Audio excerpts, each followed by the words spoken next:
Assalamualaikum warahmatullahi wabarakatuh. Kami dari kelompok 1 yang beranggotakan saya sendiri Irma Afianawati dan teman saya Ahmad Dimyati dan Imro'atul Khairiyah akan mempresentasikan PowerPoint kami yang berjudul Koperasi Jasa Keuangan Syariah.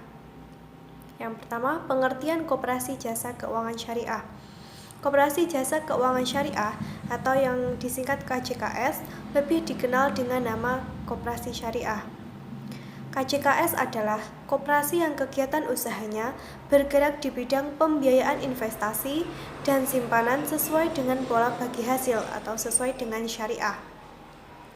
Atau koperasi syariah adalah badan usaha yang beranggotakan orang-orang atau badan hukum koperasi dengan melandaskan kegiatannya berdasarkan prinsip syariah sekaligus sebagai gerakan ekonomi rakyat yang berdasarkan asas kekeluargaan. Berdasarkan definisi dan koperasi peraturan Menteri Negara Koperasi dan Usaha Kecil dan Menengah nomor 35.2/M.UKM/10/2007 tentang pedoman standar operasional manajemen koperasi jasa keuangan syariah dan unit jasa keuangan syariah adalah kegiatan yang dilakukan untuk menghimpun dana dan menyalurkannya melalui jasa keuangan syariah dari dan untuk anggota koperasi yang bersangkutan, calon anggota koperasi yang bersangkutan, koperasi lain, dan atau anggotanya. Adapun tujuan dari Koperasi Jasa Keuangan Syariah adalah untuk meningkatkan kesejahteraan anggota pada khususnya dan masyarakat pada umumnya, serta turut membangun tatanan perekonomian yang berkeadilan sesuai dengan prinsip-prinsip Islam. Yang kedua, asas Koperasi Jasa Keuangan Syariah.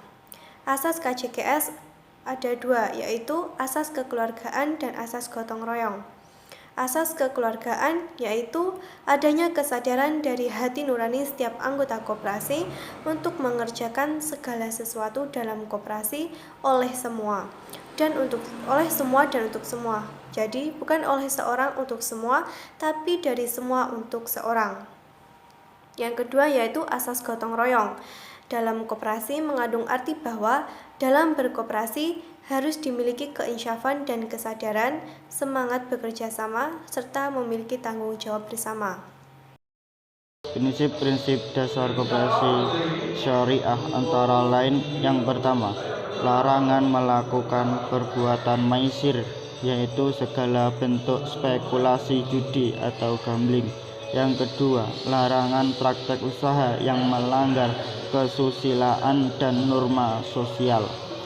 Yang ketiga, larangan gharar, yaitu segala transaksi yang tidak transparan dan tidak jelas sehingga berpotensi merugikan pihak lain. Nomor 4, larangan haram, yaitu objek atau transaksi dan proyek usaha yang diharamkan syariah. Yang nomor 5, larangan ikhtiar, yaitu penimbunan dan memonopoli barang.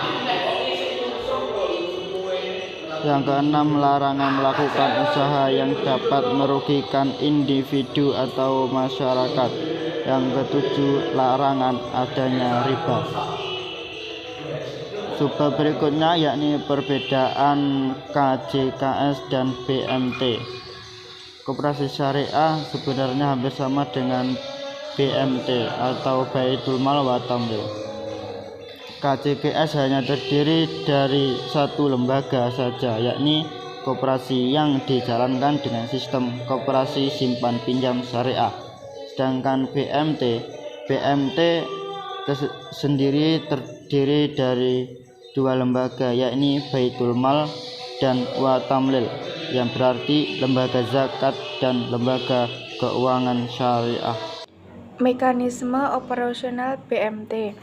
Yang pertama yaitu penghimpun dana. Penghimpun dana secara umum berupa simpanan atau tabungan yang didasarkan pada akad wadiyah dan mudharabah itu dalam BMT. Kemudian yang kedua yaitu penyalur dana.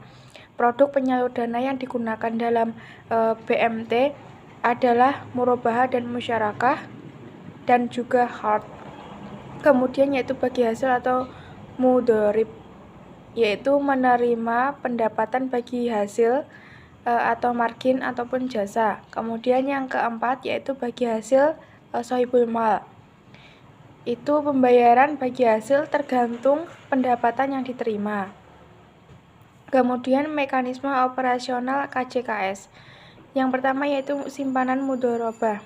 Simpanan yang dilakukan oleh pemilik dana atau anggota sohibul mal yang selanjutnya akan mendapatkan bagi hasil sesuai dengan kesepakatan di muka berdasarkan persentase pendapatan atau nisbah. Kemudian pembiayaan. Kegiatan koperasi jasa keuangan syariah dalam hal ini menyalurkan dana kepada masyarakat melalui pinjaman untuk keperluan menjalankan usaha yang ditekuni oleh nasabah atau anggota sesuai dengan prosedur maupun ketentuan yang berlaku serta kesepakatan bersama. Cukup sekian presentasi dari kelompok kami, kurang lebihnya mohon maaf. Wassalamualaikum warahmatullahi wabarakatuh.